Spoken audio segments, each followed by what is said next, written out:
Hola a todos, muy buenas tardes. Es un placer tenerlos con nosotros. Agradecemos su presencia en este evento donde abordaremos un tema clave como es el futuro de la fiscalización.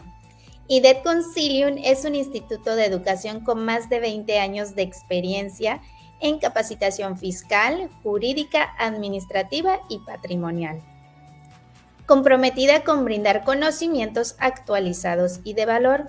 Hoy contamos con la distinguida participación de la licenciada en Contaduría Penélope Castro Valdés, una experta en la materia que con su trayectoria y conocimientos la han posicionado como una referente en el ámbito contable en México. Les invitamos a participar de una manera entusiasta en nuestro chat de preguntas y también para cualquier duda, aquí nos encontramos para resolver cualquier duda que tengan referente al curso. Bienvenida, contadora Penélope Castro. Hola, muy buenas tardes a todos. Aquí saludándolos desde esta tarde acá lluviosísima. Se nos está cayendo el cielo por acá, pero lista para platicar con ustedes sobre, miren, a ver, es un tema, yo le digo temas esotéricos cuando platicamos de cosas que son como un tanto inciertas, un tanto como con mito, y que se mezclan como varios factores que hacen que algo que a lo mejor pudiera ser más práctico y lo volvemos a lo mejor difícil o imposible, ¿no? Como le encanta a la autoridad, ¿no? ¿Para qué? ¿Para qué hacerlo difícil si lo podemos volver imposible el trámite? Bueno, la razón de esta charla es porque, a ver, están surgiendo muchos miedos que yo no entiendo, sobre todo los contadores, los que asesoramos en estas materias, en cuestiones administrativas, eh, un miedo al tema cancelar comprobantes, un miedo a corregir una declaración, y no logro entender, de verdad, no logro entender de dónde empezamos a tenerle miedo, y le digo miedo al robot, cuando que los medios electrónicos siempre habían sido como un aliado hacia nosotros. Y entonces empezamos a generar miedos. Ok, ya todo este año hemos visto que en la mayoría de los cursos, sobre todo cuando me acompañan, el miedo principal es, oye Penny, es que fíjate que entro a mi declaración y no me cuadra, y entonces pues sí está mal el ingreso o están malas el IVA acreditable, y voy a hacer una corrección, pero me da miedo, ¿no? Porque pues, ¿cómo es posible que no me cuadre?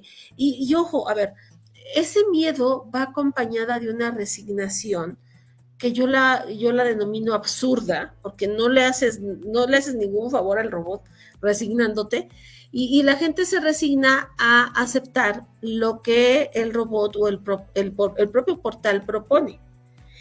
¿Y hasta qué punto eso es bueno o malo? Y hay una manera que tengo de enseñar, donde siempre les hago como la alegoría a las relaciones de pareja, ¿no? Y es el equivalente a que tienes, o sea, imagínate que tienes una pareja tóxica, ¿no? No era tóxica, pero se está volviendo tóxica, ¿no? Y entonces esa pareja tóxica te exige no solamente que le entregues la contraseña de tu celular, ¿no? Porque te quieres toquear todo el tiempo o revisar el teléfono, sino ya prácticamente hasta el teléfono. Y eso es lo curioso, porque, a ver, habrá gente que dice, bueno, pues es que si mi pareja oye, pero a ver, o sea, digo, no es que no le puedas, a lo mejor tú no ocultas nada, eres una persona leal, eres una persona confiable, digo, no hay tema, pero también el entregar todo, digo, tampoco no es como una solución. A lo mejor le estás fortaleciendo un trastorno mental a la pareja y tú, bueno, pues tú piensas que a lo mejor lo solucionas. Entonces, a ver, para irnos como por partes, ¿no?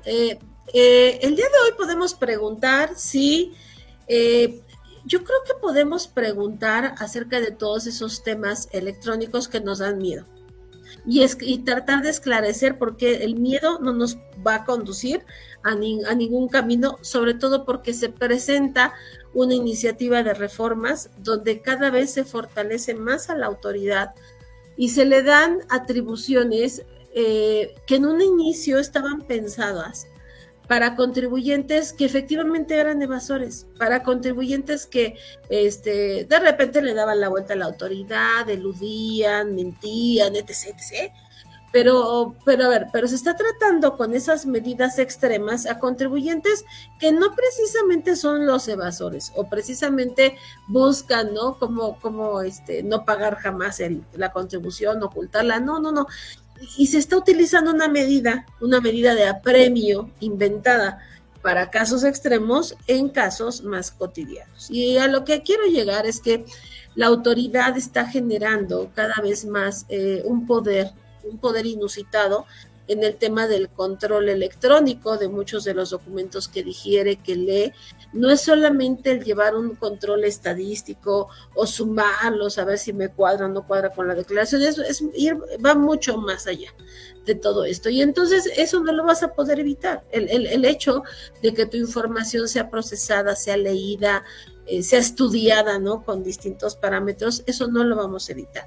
Y sin embargo, han estado surgiendo noticias últimamente, notas muy interesantes que nos van indicando el camino que deberíamos de llevar o el camino hacia dónde nos va a conducir también este tema digital. Pero a ver, ¿hasta qué punto entonces el miedo es válido? ¿Hasta qué punto estos temas pueden ser preventivos o se pueden entender con anticipación?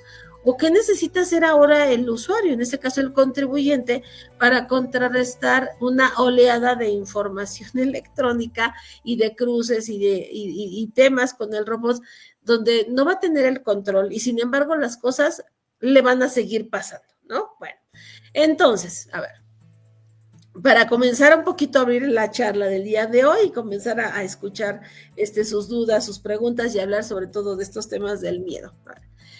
Hice el referente de tomar para este curso varias notas del blog para el que escribo.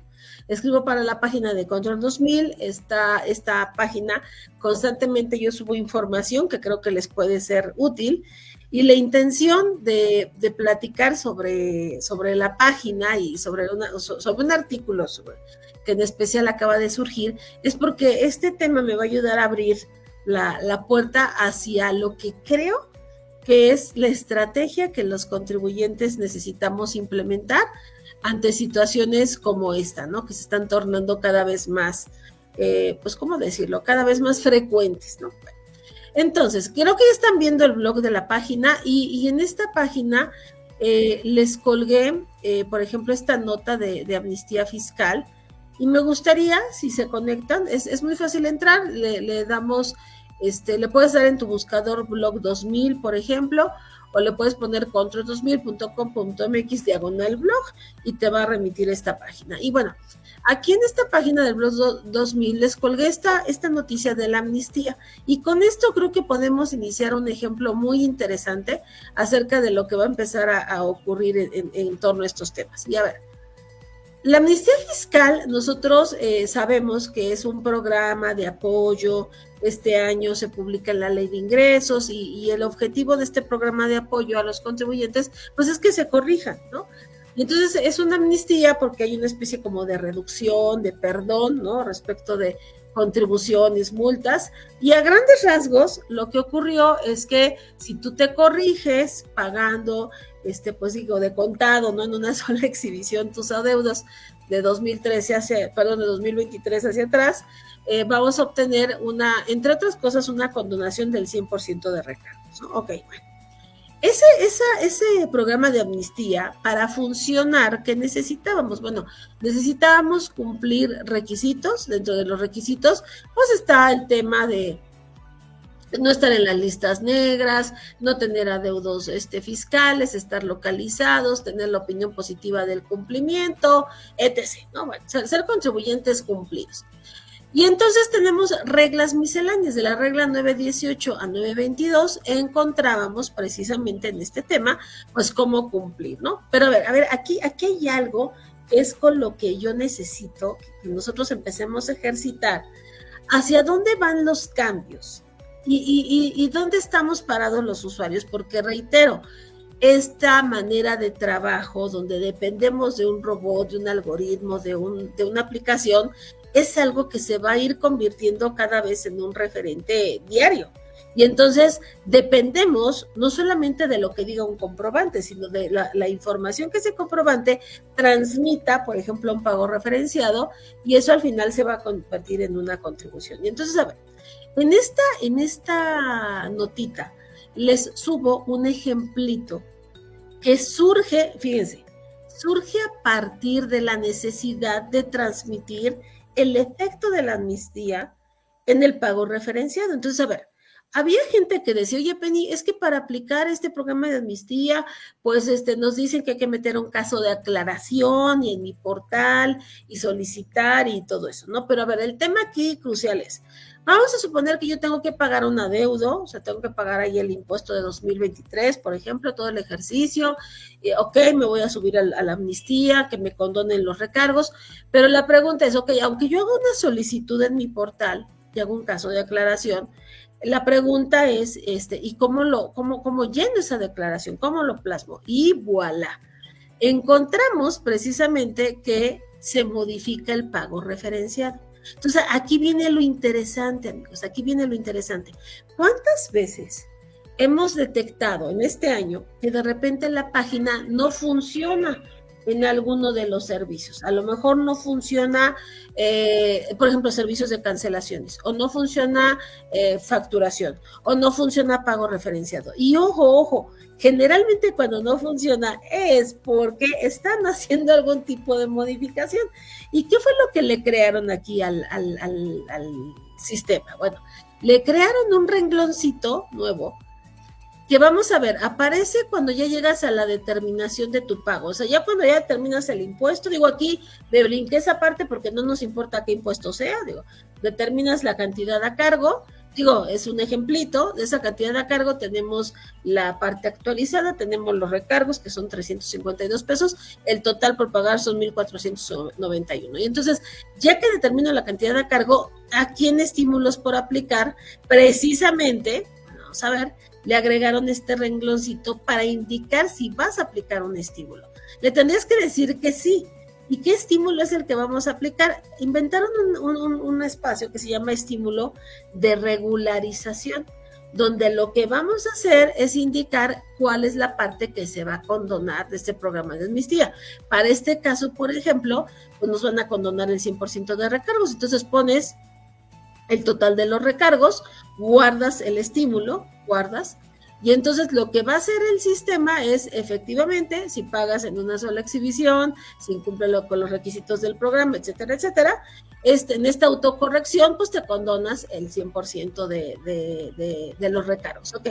¿Qué es lo que hace el sistema? Bueno, una vez que nosotros llenamos el estímulo que vamos a aplicar, aquí le dijimos que sí, y llenamos que es el de regularización fiscal, resta el sistema los 352 pesos, que es el importe de los recargos, y llega un total de contribuciones, restando los recargos, las aplicaciones de 1,139, ¿no? Y alguno me dirá, bueno, Penny, pues está muy bien, porque entonces a partir del pago referenciado, ya contamos con la habilitación suficiente para dejar plasmada lo que dice la teoría o lo que dice la reforma de ley, dejarlo plasmado aquí en el pago referenciado. Y sí, a ver, ese es el meollo del asunto que quiero tratar el día de hoy. ¿Por qué? Porque el transmitir las ideas, de a lo mejor de una idea mental o de una idea, un razonamiento lógico, una fórmula, una disposición de ley, pasarla a un documento electrónico, de eso va. Pero fíjense, a ver, todo el razonamiento que se tuvo que llevar a cabo para agregar un renglón al pago referenciado y tener una aplicación como esta. Y entonces, a ver, voy a hacer aquí un paréntesis, amigos, porque, a ver, esto no es una casualidad.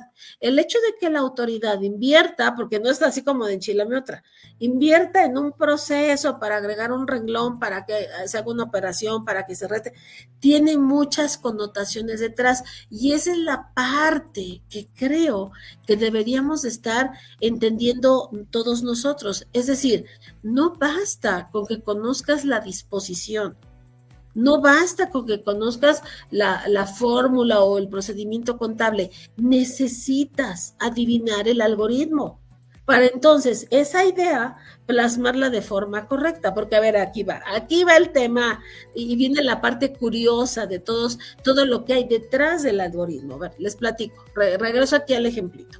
Resulta que la razón de que tengamos este ejercicio y la autoridad conozca cuánto es el importe total de la operación y cuánto te está condonando, que en este caso son los recargos, obedece a que la autoridad efectivamente viene en disposiciones de ley y misceláneas, dice, cuando la autoridad detecte que el contribuyente dejó de cumplir con algún requisito o condición, no va a poder aplicar el estímulo fiscal. Y entonces, pues va a tener que pagar normal, pues, al 100%, ¿no? Y obviamente te va a generar un crédito fiscal, pues, por la parte condonada, pues, para que le pagues lo que dejaste de pagar.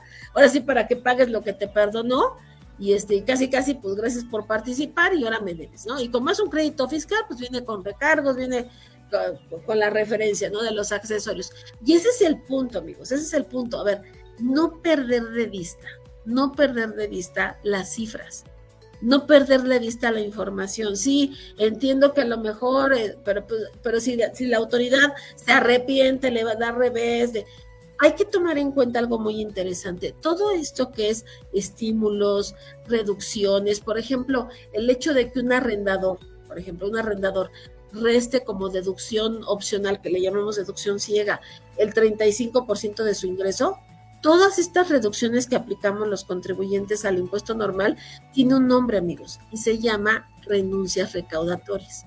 La autoridad tiene en su cabeza la convicción de que renuncia a la recaudación del 100% por ayudarte, por echarte la mano, por aplicarte una facilidad. ¿Sí me explico? Pero a ver, todo eso ya queda plasmado en un procedimiento electrónico, porque entonces la autoridad no solamente lleva el seguimiento del proceso, lleva el dato estadístico de a cuánto asciende pues sí, el ahorro para todos, a cuánto asciende su renuncia recaudatoria, y vamos, a voluntad lo controlan, lo dejan o lo quitan. ¿O por qué? A ver, o nada más hay que pensar un poquito, ¿o por qué razón el estímulo del IVA en las zonas fronterizas, por qué no cambiaron la ley? Y todo se maneja a partir de un estímulo. Y entonces, a ver, ¿qué es lo que pasa con los estímulos? Que en el momento en que la autoridad no prorroga un estímulo o lo quita, finalmente es un decreto, pues hasta ahí llegamos y ya valió. Y yo creo que esa es la parte que el contribuyente necesita empezar a practicar y entender.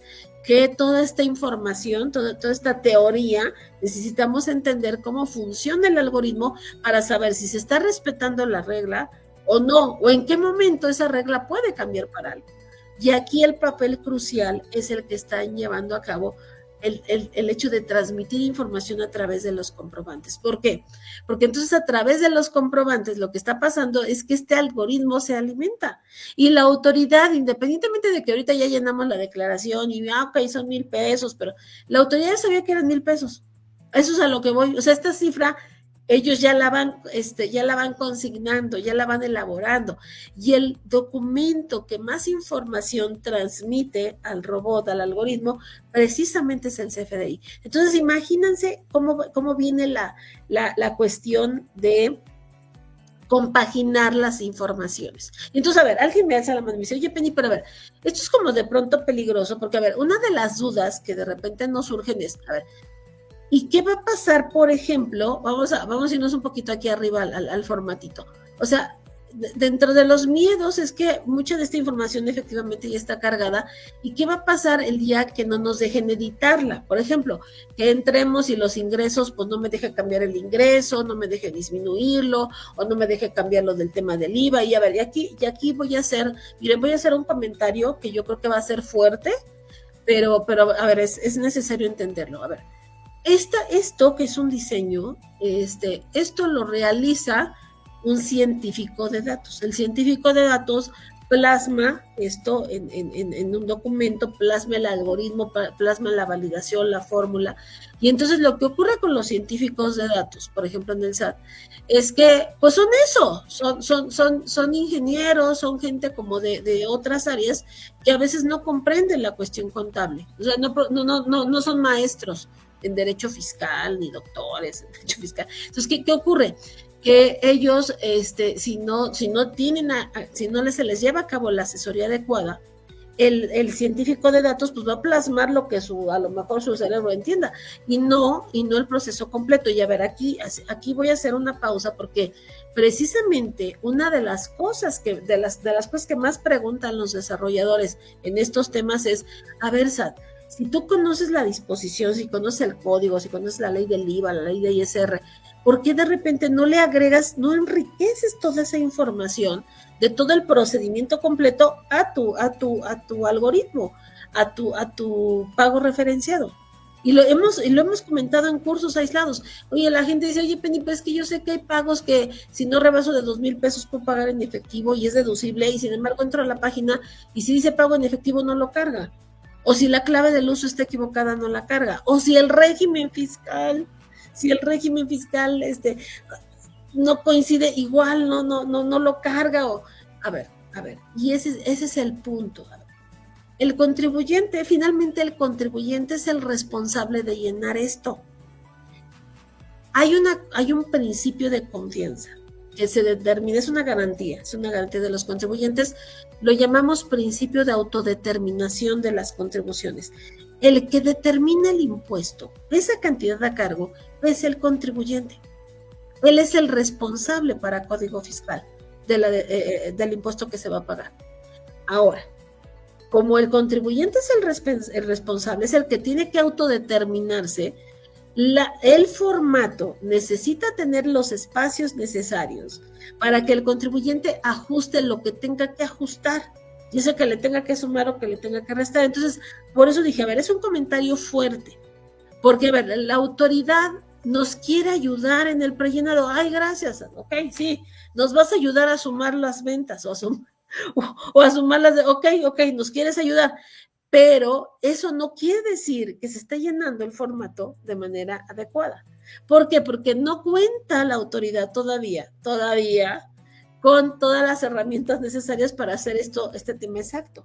Porque ¿de qué depende? Dependería de enriquecer el algoritmo con todos los supuestos, pues cuando eres un régimen A, B, C, etcétera, ¿no? O sea, y todas las variables que esto puede tener. Y eso, a ver, eso requiere mucho trabajo detrás de esto que llamamos algoritmos, inteligencia artificial, tecnologías disruptivas. No es que no se pueda hacer, pero sí requiere invertirle coquito a esto, pero también hacer como este panorama, darle como muchas posibilidades, y de repente la autoridad no quiere eso, o sea, quiere como que más bien encasillarnos. Y entonces le encanta, por ejemplo, enfocarse en temas o en operaciones donde se pagan a través del sistema financiero. ¿Por qué?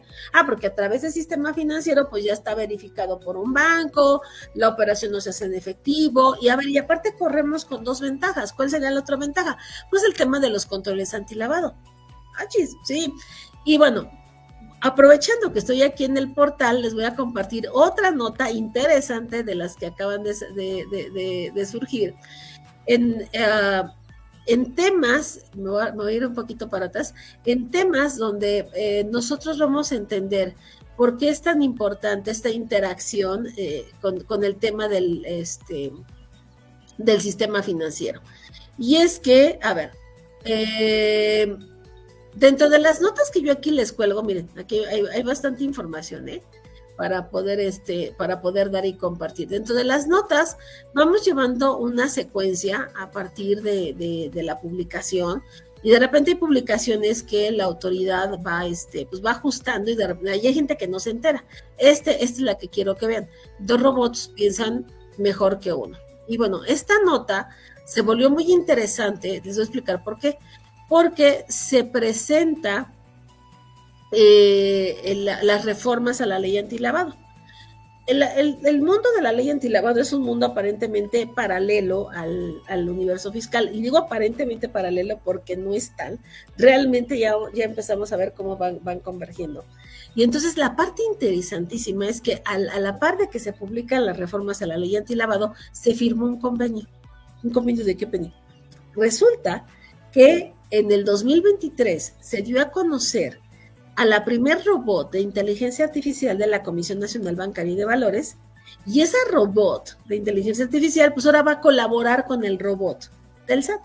O sea, imagínense el poder de la información, donde precisamente ya dos robots con sus algoritmos, con sus sistemas, van a empezar no solamente a compartir información, sino que dentro de los propios trámites vamos a poder identificar al sujeto desde su firma electrónica avanzada. Entonces, para muchos trámites ante los bancos, ante el sistema financiero, ya te van a pedir la fiel. Imagínate, o sea, tu firma electrónica va a ser con el elemento con el que te vas a identificar también en el ámbito financiero. Pero a ver, ese es el primer paso, lo vimos con Seguro Social.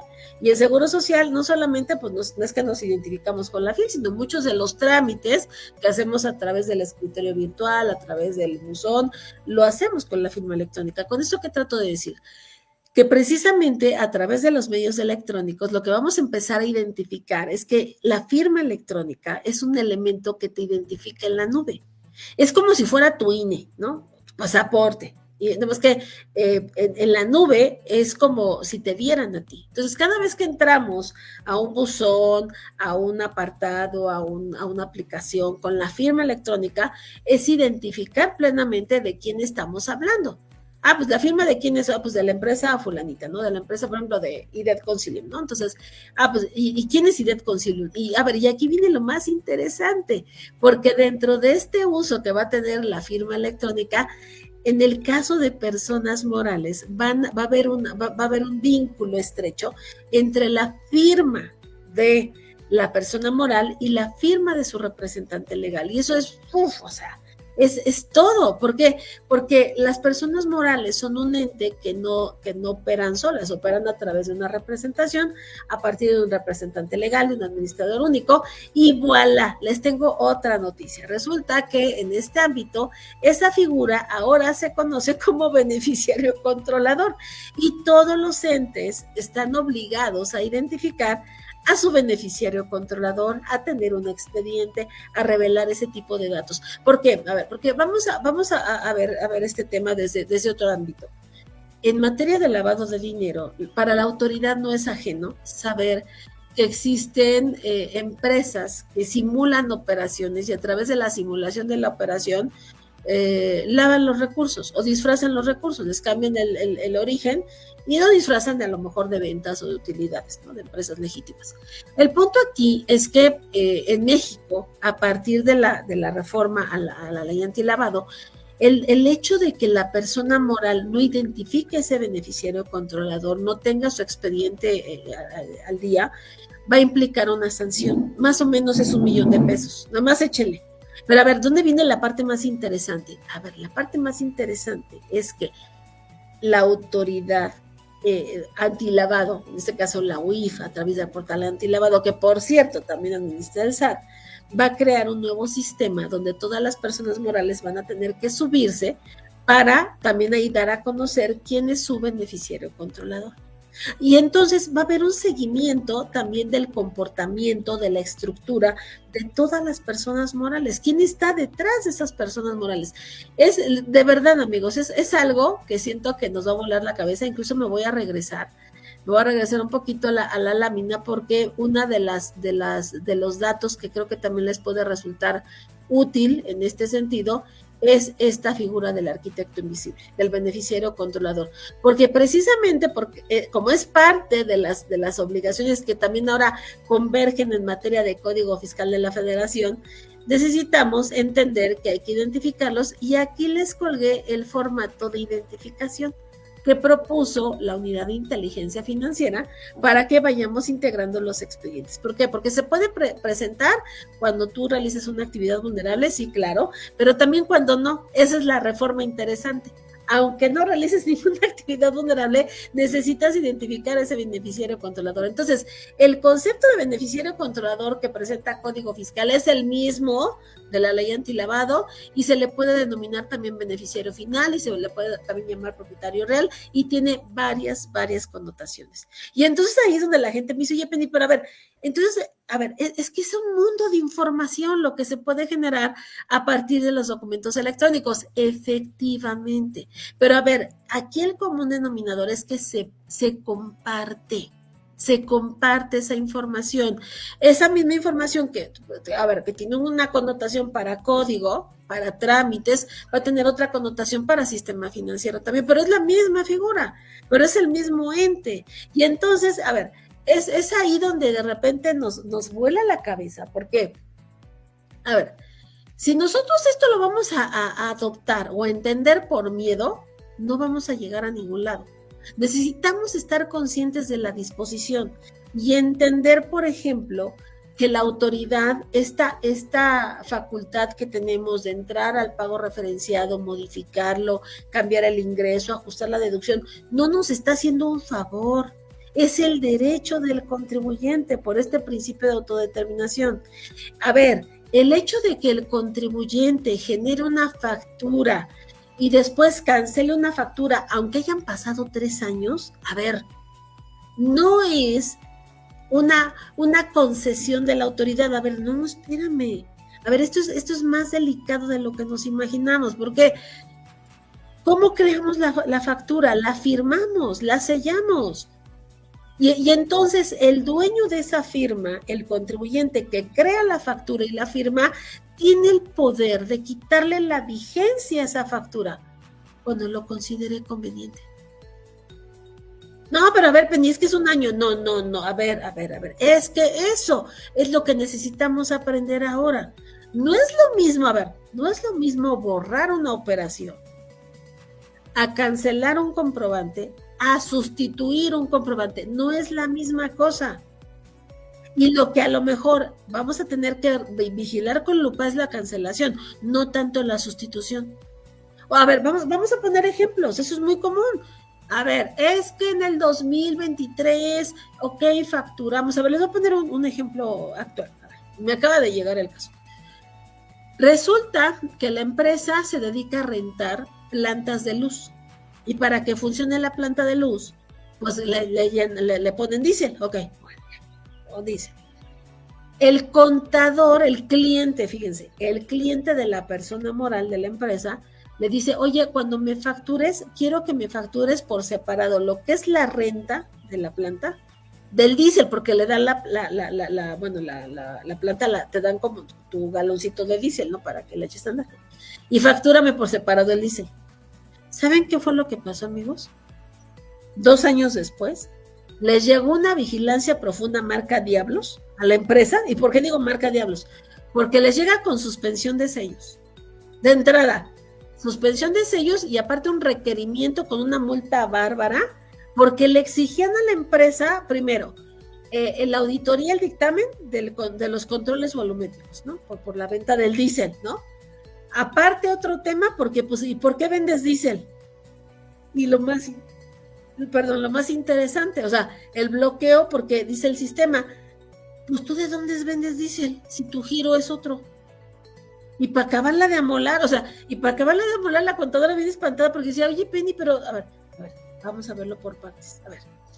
Efectivamente, hiciste mal el comprobante porque le hiciste caso al cliente. Yo entiendo que tenemos ese principio de que el cliente siempre tiene la razón, pero aquí la regaron entre los dos. ¿Por qué? Porque el cliente no tenía por qué haberte pedido que facturaras por separado el diésel, porque tú no vendes diésel. Así de simple. Y porque para vender diésel, amigos, necesitamos un permiso. Porque si no es como es como si vendieras guachicol. No sé si lo había pensado, no tienes autorización para vender combustibles, ¿qué te pasa? Pues no sabíamos, Penny. Pero fíjense la contadora espantada porque decía, no, ¿y ahora cómo le hago para presentar el reporte de controles volumétricos? Digo, pero no, es que tú no vendes combustible. Es como parte de la, es como imagínense, una empresa, fíjense, la empresa vende cuchillos y cosas así de cocina, ¿no? Y hay cuchillos que llevan, no sé cómo le ponen diamante. Bueno, no van a creer que la empresa está registrada al portal antilavado porque alguien le dijo que, pues porque como compras diamantes por eso ya regístrate.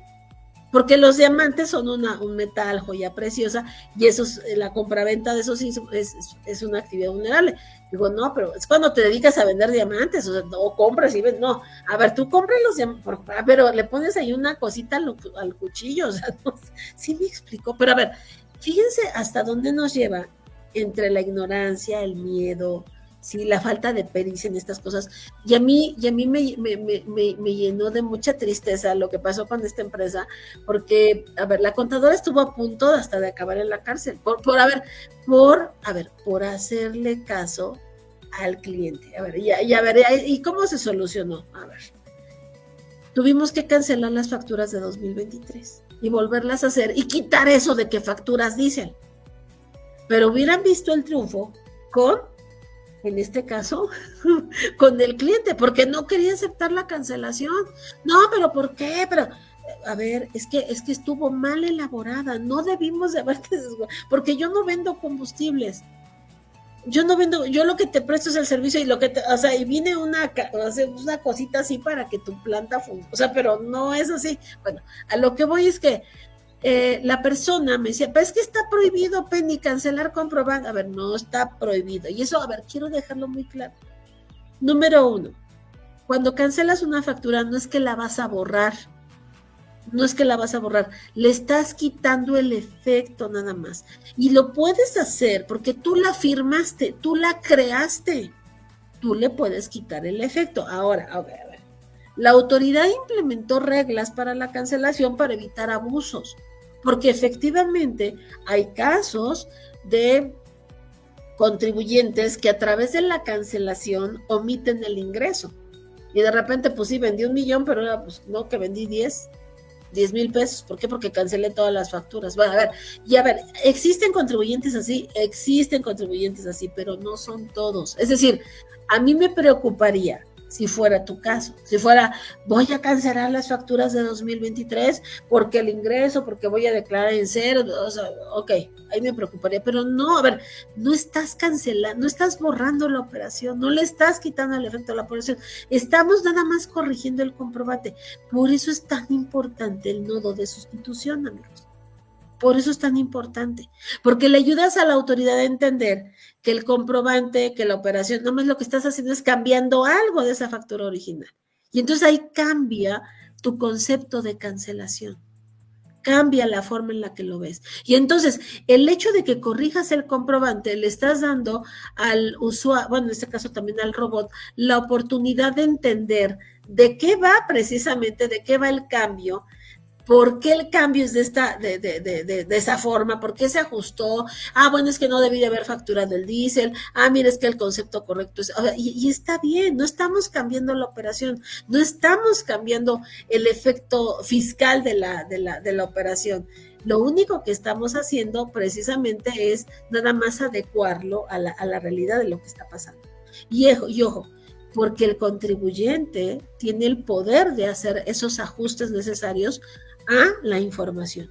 Ahora, sí es importante hacer ajustes en tiempo real, o sea, entre más rápido lo corrijas es mucho mejor, pero si lo tienes que corregir, como en este caso, pues 2 años después, pues va a ser 2 años después, pero se va a sustituir, no sé si me explico, es decir, y eso no tendría que representar un riesgo. Por eso, por ejemplo, esta nota también que les pongo de la nómina, o sea, la gente con la nómina también tiene muchos issues, y hay ocasiones donde la nómina se tiene que rehacer por temas de índole laboral, porque a lo mejor el comprobante fiscalmente está bien, pero laboralmente está diciendo una tontera o está generando un derecho que no existe.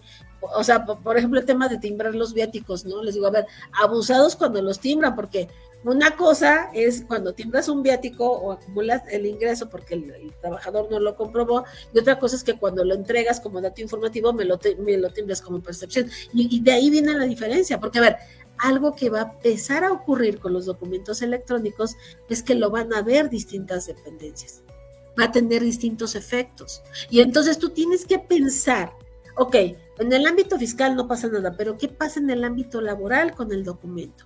¿Qué efecto puede llegar a tener? Y a lo mejor esa es la razón por la cual ajustas, o esa es la razón por la cual cambias la forma en la que timbras el comprobante. Por ejemplo, dice Martín, me llegaba aquí una pregunta, dice, Si me permites, en cuanto a CFDI de ingresos, no hay multas y aparte los robots no entienden la sustitución porque al cancelar ellos no entienden ya que acumulan en el mes en que se sustituyen. Bueno, a ver, pero a veces, a ver, ese tema de la sustitución, les voy a explicar por qué ocurre. En el caso del tema de los comprobantes de ingresos, aclaro. Las multas, ojo, la multa, ya a ver, para de una vez sembrarle la duda, completa. La multa ocurre no solamente en cancelación, también es en notas de crédito. Cuando tú generas un comprobante de egreso o generas una solicitud de cancelación, ojo, sin soporte documental o sin justificación, lo que dice la disposición es que te van a sancionar. Pero es porque lo hiciste, a lo mejor algunos pensarán sin pensar, no, lo hiciste sin un soporte. Es decir, regresamos al caso de la empresa, ¿no? A ver, esta empresa pudimos justificar el caso completo. ¿Por qué? Porque se vio que el error era por haber facturado diésel y ya, vamos a corregir el comprobante. Oye, Penny, es que voy a hacer una nota de crédito porque fíjate que vamos a aplicar un descuento de así, ok. Pero a ver, ¿pero estás vinculando la factura? Y a ver, ¿y por qué les hablo tanto de la vinculación?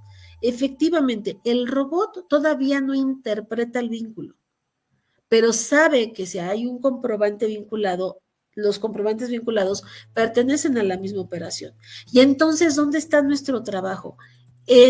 A través de las herramientas, a través del algoritmo, dejar plasmado el efecto. Por ejemplo, los anticipos son un dolor de cabeza. Los anticipos es esas cosas que siempre me preguntan, oye, Penny, es que estamos haciendo el procedimiento correcto, y aunque lo estamos haciendo correcto, el SAT siempre nos llega un control de verificación, ¿no? Una vigilancia. Y sin embargo, pues lo hacemos bien, vinculamos los comprobantes. ¿Por qué llega? Por este tema, porque recuerda que el robot no tiene esa inteligencia tan desarrollada, o sea, interpreta, pero se queda hasta ahí, no llega a establecer toda la congruencia del vínculo y toda la operación, no estamos en ese momento, vamos a llegar en algún punto, pero en ese momento no estamos. Y entonces, a ver, lo que ocurre con el robot es que, a ver, vamos a suponer, hiciste un ajuste, por ejemplo, de esta naturaleza. Vamos a suponer, facturaste en 2025 operaciones que eran de 2023 porque corregiste el comprobante, ¿ok? Y ahorita te las acumuló en el pago referenciado. ¿Y qué haces? Las restas del pago referenciado.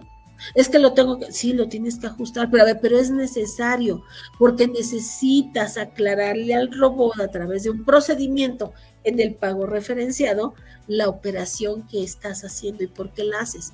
Y entonces, en el momento en que la autoridad te pregunta, tienes tú el soporte documental, el soporte contable. Y creo que es a lo que no les hemos estado haciendo caso, al tema contable también. Porque vienen cambios también en las reglas de contabilidad, vienen cambios en varios aspectos, porque a ver, el tema aquí es que necesitamos evolucionar. Está muy en boga un tema de que si el CFDI 5.0 y que si vamos a evolucionar y a cambiar. A ver, es que el hecho de tener sistemas que leen más información, que procesan más datos, requiere de eso, de un comprobante con más habilidades, con más información, con más nodos, con más controles. Y lo que trato de decir, ¿no? Es que todo esto toda esta necesidad de información es lo que va a empezar a propiciar eso, cambios, ajustes. Lo que habíamos aprendido de este tema de comprobantes, de cancelación, de declaraciones, volvértelo a plantear, volverlo a reaprender, porque ahora con la IA necesitamos entender ese factor y entonces replantearnos lo que venimos haciendo, no actuar por miedo. ¿Y por qué lo comento? Porque regresando al tema de la cancelación, recién un complejo hotelero, el contador temblaba porque se equivocaron en el timbrado de una nómina, corrigen a la hora todos los comprobantes de nómina. Estamos hablando de 1,000 empleados, se corrigieron los comprobantes de nómina, pero se asustaron mucho porque dijeron, es que cancelamos 1,000 CFDIs para volver a hacerla. Digo, bueno, ¿y cuál es el punto? Pues se canceló y se corrigió. Sí, Penny, pero es que cancelamos 1,000 CFDIs. Y eso es una alerta. A ver, ya quítense de cosas. Todo lo que hagamos, ¿no ve? Van a ser alertas. Y depende de nosotros, depende de nuestra información, depende de la calidad del respaldo documental que contemos, si esa información, cómo se va a interpretar. Y creo que eso es lo que no estamos acostumbrados, a respaldar mucho de lo que tenemos plasmado a lo mejor en un comprobante. Y entonces no es cumplir el capricho de un robot, no, pero sí es entender, adivinar cómo está pensando ese robot, adivinar ese algoritmo para saber por dónde le tengo que armar la información para que le llegue la información correcta. Porque si se la dejamos a la y se va, o pretendemos que lo vamos a aclarar con un caso de aclaración, pues ya vimos que no funciona. De repente necesito un procedimiento para hacer que eso se plasme. Y entonces, de ahí viene lo importante de tener esta clase de diplomados de materias donde el trabajo es comprender qué hay detrás de esa función, qué hay detrás de esa fórmula, qué hay detrás de esa operación. ¿Por qué? Porque antes lo resolvías con un papel, lo resolvías con un formato y nos ajustábamos al formato. Hay una brecha generacional entre los contadores análogos, o sea, los que no nacimos con la computadora y que aprendimos desde usar una computadora, y los contadores de nuevas generaciones que ya nacieron con la internet, con aplicaciones, y tienen una percepción del mundo muy distinta, pero ambos corremos el riesgo de ser víctimas de un algoritmo mal aplicado, de un algoritmo no perfeccionado, o de un ajuste que llega tarde. ¿Por qué? Porque esta página que les acabo de comentar que se modificó del pago referenciado, pues se modificó el 26 de septiembre. Perdón que lo diga, pero pues ya nos agarra casi con los dedos de la puerta. Es decir, hay modificaciones que sí llegan, hay ajustes que sí, pero ya llegan el último día. Nos ha pasado con declaraciones anuales que de repente no hacen cierta función y al último, ya les va la última versión. Sí, pero, o sea, de repente es... Y a ver, entonces nos arriesgamos a hacerlo mal y luego ajustamos o nos esperamos a tener la herramienta correcta. Esa es la función del asesor. Y por eso es que el contribuyente necesita tener el conocimiento a la mano para entender hasta qué punto puede, no puede, ajusta después, le conviene esperarse. Por ejemplo, hablando del tema de la nómina, la nómina es una de esas deducciones, ¿no?, que se cargan para la declaración anual, estoy de acuerdo, pero a ver, el comprobante trae una fecha interna, que es la fecha de pago, y es la que lee el sistema para cargar la información en el ejercicio que corresponde. Con eso lo que trato de decir es que hay comprobantes que si no se pueden timbrar hoy y se tienen que timbrar después para hacerlo bien, pues nos esperamos a timbrarlo después o a estar listos para hacer el timbrado correcto. ¿Por qué? Porque tengo la ventaja de que con complementos que traen su fecha de pago, el robot lo va a cargar con la fecha de pago, no con la fecha de timbrado. Y eso, a ver, y de repente esa información es muy valiosa en manos de gente cuando no tenemos como las herramientas suficientes para generar el comprobante adecuado, porque estás generando la versión de los hechos, que es lo que va a procesar el robot. Ok, bueno, estoy checando aquí rápido sus preguntas de las que están llegando.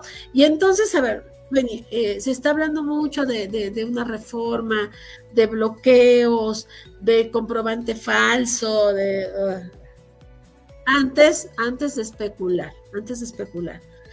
no caigamos en la histeria colectiva. ¿Ya que me refiero? Entiendo que la autoridad utiliza palabras fuertes como el comprobante falso, pero pues es que el comprobante falso no existe en México, amigos. ¿Por qué? Porque el comprobante, para que sea comprobante, tiene que pasar por las manos de un PAC que verifica el comprobante, ¿sí?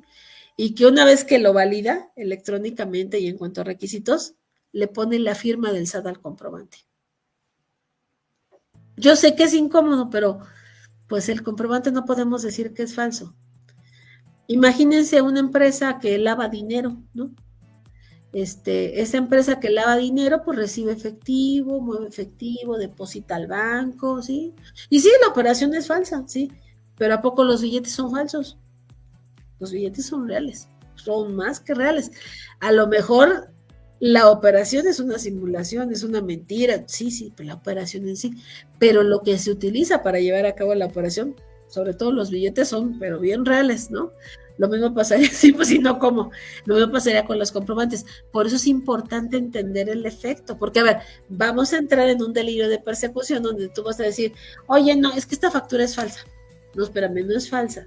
Posiblemente tenga inconsistencias, posiblemente traiga un error en cuanto al concepto, pero a ver, entonces necesitamos ponernos de acuerdo y entender que para que estas cosas funcionen, necesitamos comprender el proceso y anticiparnos. ¿Qué de malo habría, por ejemplo, en hacer lo que hacen otros países en materia de facturación? Y evitamos estos conceptos raros, ¿no? Costa Rica, por ejemplo, es un país donde para generar una factura, antes de que la factura se timbre, como ocurre en México, se le manda la factura al cliente para que el cliente le dé el visto bueno. Entonces, o sea, ya para cuando se timbren comprobantes, porque también ya el cliente ya le dijo, ok, ¿sí me explico? Y entonces, ¿por qué no tener algo así? ¿O por qué no implementar situaciones así para entre nosotros, precisamente cuidarnos de que el comprobante tenga una connotación inadecuada? Precisamente porque a lo mejor se hizo sin revisar con el cliente, sin acordar el precio, se hizo sin conciliar a lo mejor si le había llegado o no la mercancía. A ver, y no estamos descubriendo el agua tibia, estamos descubriendo que necesitamos utilizar algoritmos también los contribuyentes, sistemas, desarrollos que permitan el intercambio de esta información en tiempo real para corroborar esa información en tiempo real y ser exactos al momento de llenar o un trámite o un documento digital. Y no es descubrir el agua tibia, necesitamos herramientas. ¿Por qué? Porque, a ver, voy a poner una pregunta en el escritorio para despedir este en vivo, y yo creo que lo vamos a contestar en los cursos que demos aquí en la capacitadora de estos temas vinculados al asunto electrónico. ¿No te has puesto a preguntar, ¿de verdad es tan útil la opinión del cumplimiento? Porque muchos giros, muchas operaciones giran detrás de la opinión del cumplimiento, y estamos viendo que no es suficiente, que ya no es suficiente. A lo mejor en alguna época nos sirvió para... Y es un documento que ni siquiera es para los particulares, es para la autoridad, pero de verdad tiene alguna función esa opinión del cumplimiento. Por eso es importante que te replantees las cosas, porque hay procedimientos que a la luz de las tecnologías disruptivas está cambiando la forma en la que interpretamos esa operación. Yo les agradezco su compañía esta tarde. Si Dios quiere, nos vamos a ver próximamente en algún curso presencial o virtual, si Dios quiere. Pero llévense a su almohada estas preguntas. Y entonces creo que el secreto de esta reforma es replantearte lo que ya sabes a la luz de ahora estar expuesto para muchas autoridades, y que el documento que creas para a lo mejor una operación comercial tiene fines extrafiscales, y esa información ahora se va a compartir. Gracias nuevamente y hasta la próxima, amigos. Gracias, contadora Penélope, por estar acompañándonos en esta sesión que les brinda a todos IDET Consilium. Incluso les externamos a todos la invitación a nuestro diplomado en informática fiscal, que este diplomado fue hecho parte de la contadora Penélope Castro. Entonces, los invitamos este 19 de noviembre al diplomado en informática fiscal, que se verán muchos temas relacionados con el CFDI. Y adicional a ello, por haber participado en esta sesión con la contadora Penélope, van a estar teniendo un 50% de descuento en su inscripción. De igual manera, se les extiende la invitación a nuestra maestría este 17 de octubre, que es nuestra maestría en impuestos, modalidad en línea. Muchísimas gracias, contadora Penélope, por habernos acompañado, y también agradecer a cada uno de ustedes por su participación. Un gusto y excelente noche.